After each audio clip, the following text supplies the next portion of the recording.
We'll guide you through how to set up ClickUp automation, making your workflow smoother and more efficient. If you find this helpful, consider subscribing and liking the video. First, open ClickUp on your desktop and log into your account. Once you're in, navigate to the workspace where you'd like to set up automation. On the top right corner, click on the Automate button, which will take you to the Automation Center. Here, you'll see an option to create a new automation. Click on the New Automation button. This will open a template library where you can choose from pre-made templates or start from scratch.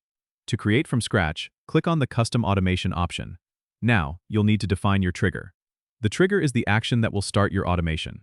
For example, you might want an automation to trigger when a task is moved to a certain list. Choose the appropriate trigger from the list. Next, you'll set up the action that follows the trigger. Click on Add Action and select what you want to happen when the trigger is activated, like assigning a task to a specific person or changing a task's status.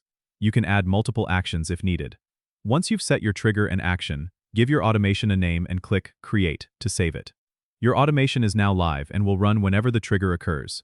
A quick tip: regularly review your automations to ensure they're still serving your needs. And remember, you can always edit or delete them if your workflow changes. Congrats! You've just automated part of your workflow in ClickUp. Don't forget to subscribe and comment if this helped you out.